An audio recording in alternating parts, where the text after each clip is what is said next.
Dear Mr. Hanks, this letter is to inform you that I'm not taking care of your friend, Wilson. You lost him in the middle of the Pacific Ocean 20 years ago. I lost him too. 4 years ago. But I'll catch you up on that later.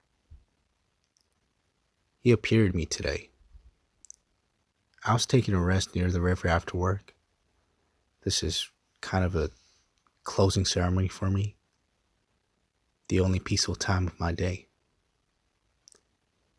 Sunset and a bag of chips. And there he was, sitting next to me. We didn't say hi or how have you been, but we were happy to see each other again. He's now watching me writing to you, Mr. Hanks. Maybe I should start from the beginning. I met Wilson in LA in the summer of 2016. That time, I was tired of everything. Tired of feeling insecure about my future. Tired of all those exhausting, brittle, thin ice relationships. Of my girlfriend, who would spare no opportunity to manipulate me. And of myself, a man of million sorries. One day, we had a fight, my girlfriend and me. That was normal for us. Later, I went to her apartment to say that I'm sorry, which was also normal for us. But before I rang a doorbell, I was overcome with a sense of deja vu. I thought, this is happening again. Why should I repeat this shit? And suddenly the Zoltar fortune teller came to my mind. Oh, I should tell you about the Zoltar. And that day, I was enjoying my time on the beach alone, thinking about what I did wrong and how to apologize.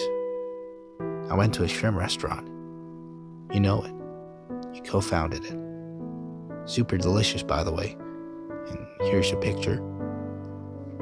Anyway, outside, people looked so happy. Inside too. For a moment, maybe even I felt happy. I ate my meal and then took a walk, having eaten too much shrimp. That's when I came across the Zoltar fortune teller. He didn't look me in the eye. He was way into his job. Seemed to be a nice guy though. A workaholic, I guess. I gave him $1 and he gave me a letter.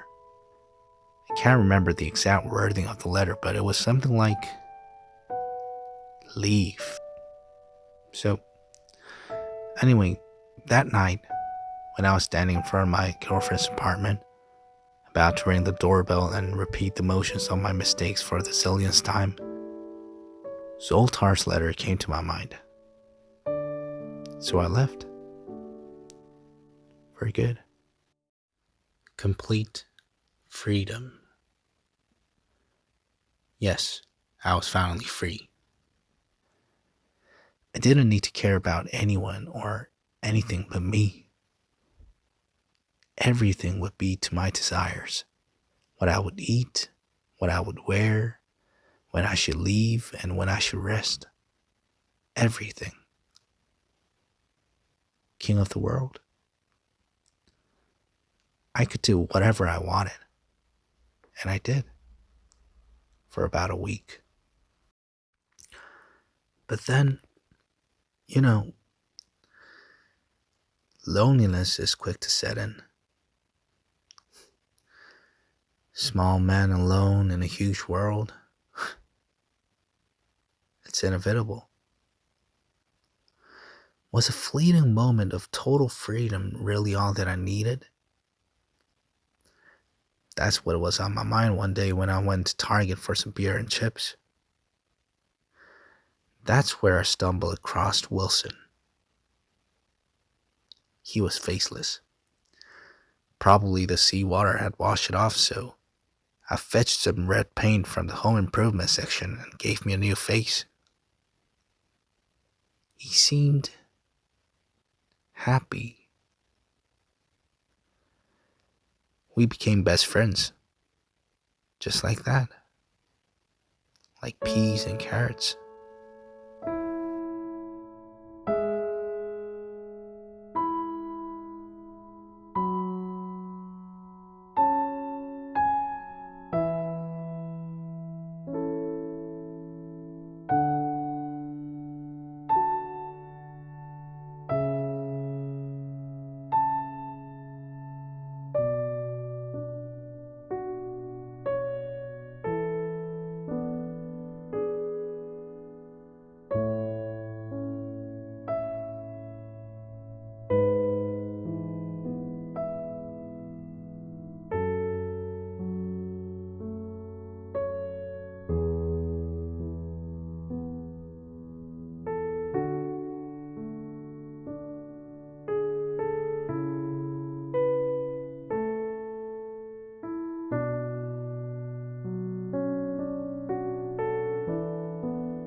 We went everywhere together.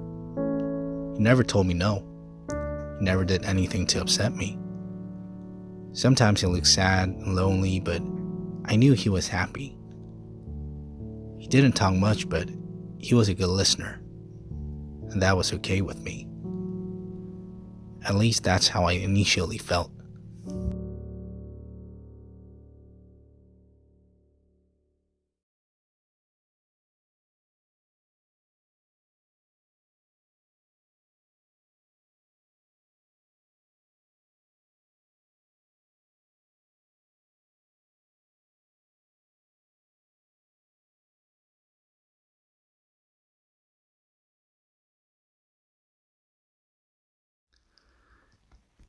Even with Wilson by my side, I couldn't shake the feeling that I was still alone. Wilson, he just listened and smiled, neither agreed nor disagreed. He was just so stupidly quiet.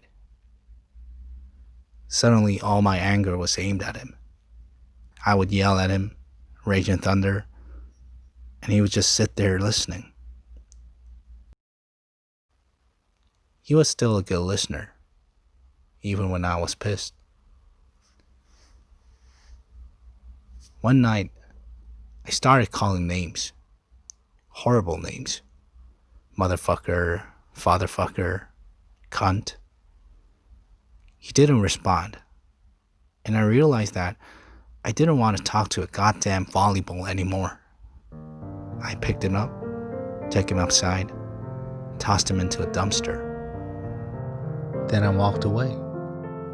I kept going, keeping everything behind me. I just left. Now I not only felt alone, I was alone. Again. I continued my journey. days upon weeks, and so on. I arrived at a bridge in Madison County. I knew about this bridge.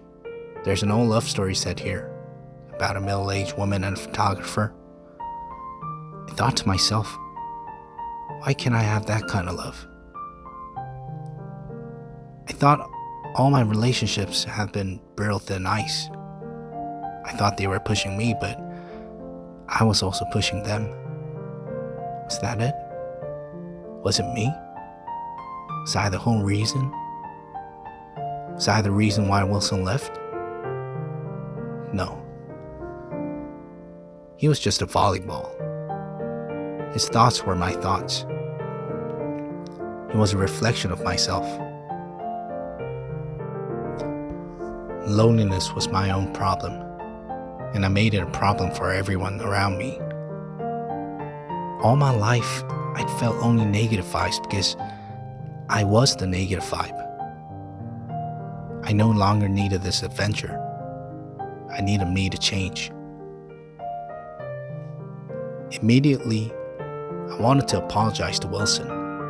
He'd been a good friend, but he was gone. They said the trash truck comes every Tuesday. By the time I'd reached the bridge, it was Thursday. Look, shit happens once in a while, or probably even more often. But it's your choice how you deal with it, positive or negative. Everything is how you see it. The world is a reflection of your mind. Shit happens.